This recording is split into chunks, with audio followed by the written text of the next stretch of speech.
বলো জেঠিমা কতটা কাটিং করবো? এতটা রাখো, এই যে এতটা ছোট করে ফেলবে?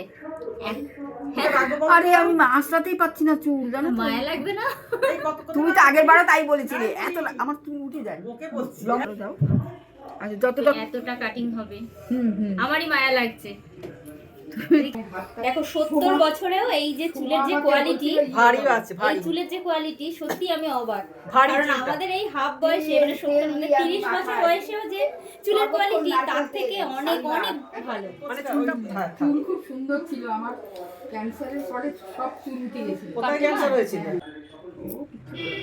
কিচ্ছু কি আছে, আমরা তো সে বোঝা যাবে না। একটা মানে একটা চুলটা যে খোপা বাঁধুন আর যা বাঁধুন লাগে। খোপাটা বাঁধতে পারবো না।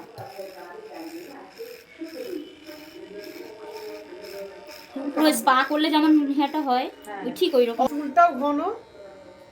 খুব ভালো আমার মায়ের। তুমি বলছো আমার চুল এরকম ভারী ছিল, আর কাটটা কে বলতো? ইউ কাট করতাম আর ছোট করে। হেলথের ব্যাপার আছে, তারপরে তোমার মেন্টাল হেলথের ব্যাপার আছে। তুমি যদি সবসময় টেনশনে করলে আস্তে আস্তে চুল ইয়ে হয়ে যায় না।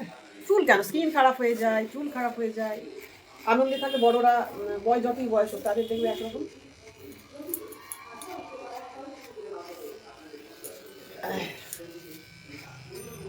করে দাও, কালার করে দাও, হালকা করে বলতে ভেতরে দিতে হবে না, ওপরটা ছুঁয়ে দাও। তখন আপনার বৌমা দেখে বলে, মা আপনি ভালোই করেছেন। বলবে কি, তোমাকে বলেছি না ওগুলো করো না, আর করতে হবে না, সব সাদা করো। সাদা হয়নি তো আপনার, শুধু অল্প অল্প সাদা আছে।